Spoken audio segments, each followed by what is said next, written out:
Assalamualaikum warahmatullahi wabarakatuh. Nah, teman-teman, ini di sini saya akan sedikit mereview book tentang pemikiran sosiologi kontemporer. Nah, pengarangnya ini Sukidin Pujo Suharso. Penerbitnya dari UPT Penerbitan UNEJ. Nah, tahun terbitnya itu 2015. Lembar bukunya itu ada 174 halaman. Nah, sosiologi ini mempunyai pengertian yang sangat luas dan sosiologi mempunyai spektrum fenomena yang sangat luas pula. Oleh karena itu, para ahli sosiologi seringkali memberikan batasan mengenai sosiologi juga sangat beragam dan kajiannya sosiologi juga mencakup hampir semua aspek kehidupan masyarakat. Nah, oleh karena itu, upaya mendefinisikan atau memahami suatu konsep, misalnya sosiologi hanya dapat dipergunakan sebagai acuan sementara karena ilmu pengetahuan berkembang yang mengarahkan kita pada berbagai kemungkinan untuk memahami pengertian dan mendefinisikan yang baru tentang sosiologi.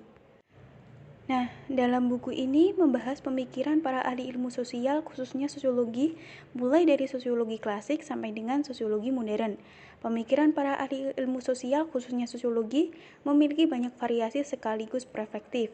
Buku ini dimulai dengan hakikat ilmu sosial, sejarah perkembangan ilmu sosial, ke arah pemikiran sosiologi pada bab 1, dan pada bab 2 ini membahas pemikiran Peter Beger, yaitu seorang ahli ilmu sosiologi tentang pengetahuan.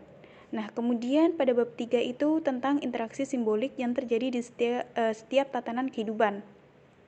Nah, melalui materi yang diajarkan di sini disampaikan bahwa ini disampaikan kepada muridnya. MIT memberikan pengaruh signifikan dalam perkembangan teori-teori sosial dan psikologi sosial. Nah, selain filsafat sosialnya yang dikenal dengan baik dan banyak dihargai, pemikiran Mead juga mencakup kontribusi yang signifikan terhadap filsafat alam, filsafat ilmu, filsafat antropologi, filsafat sejarah, dan filsafat proses. Nah, selanjutnya dalam sosiologi, untuk memahami realitas sosial juga diperlukan metode hermeneutik. Selain metode lainnya seperti fenomenologi, etnografi, dan lainnya. Nah, hermeneutika ini selalu bersifat pada fungsi penafsiran teks. Meski terjadi perubahan dan modifikasi radikal terhadap teori hermeneutika, tetap saja berintikan seni memahami teks. Nah, dalam konteks hermeneutika, Gadamer itu seorang ahli ilmu sosiologi juga menguraikan dengan baik tentang hermeneutika di bab 4. Kemudian pemikiran di atas lebih banyak berkaitan dengan teori-teori fungsionalisme. Nah, untuk melengkapi pemikiran fungsionalisme, Althusser dalam bab 5 menjelaskan teori sosiologi struktural. Nah, pemikiran Althusser itu berkutat tentang ideologi dan kesadaran. Nah, pemikiran Althusser ini membahas tentang perubahan politik yang terjadi di Rusia.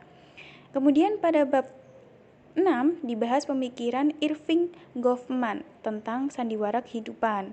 Kemudian pada bab 7 buku ini membahas tentang pemikiran Talcott Person.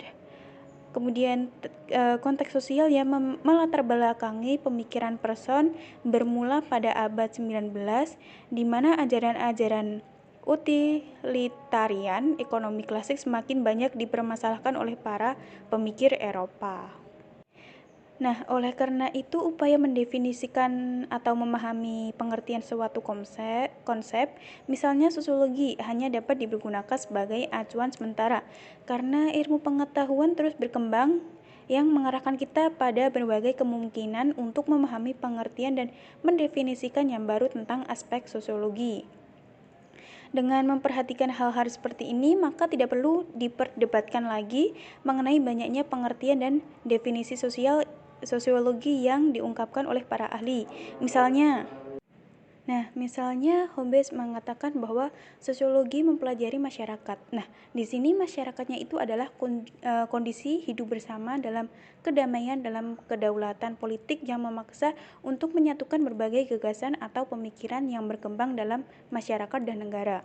Nah, oleh karena itu, sosiologi dalam perkembangannya kemudian berusaha memahami dunia sosial yang berkaitan dengan struktur sosial, budaya, sejarah, dan berupaya memahami berbagai fenomena sosial dengan mendasarkan pada analisis data empiris, baik berupa data kuantitatif maupun kualitatif. Nah, kesimpulan dari buku ini adalah membahas tentang pemikiran para ahli ilmu sosial, khususnya sosiologi, mulai dari sosiologi klasik, sampai dengan sosiologi modern. Nah, pemikiran para ahli ilmu sosial, khususnya sosiologi, juga mempunyai banyak variasi sekaligus perspektif. Nah, di sini para ahli ilmu sosiologi seringkali memberikan batasan mengenai sosiologi juga sangat beragam, dan kajiannya itu sangat mencakup hampir semua aspek kehidupan masyarakat. Nah, setelah saya membaca buku ini, saya terinspirasi bahwa manusia itu tidak lagi dipandang sebagai makhluk rasional dalam suatu pasaran bebas, terbuka, tidak teratur, dan kompetitif. Nah, masyarakat tidak dapat menerima asumsi bahwa ketertiban sosial akan muncul dengan sendirinya kalau persaingan pribadi secara bebas dibiarkan. Nah, itu sedikit review book dari saya, semoga bermanfaat. Wassalamualaikum warahmatullahi wabarakatuh.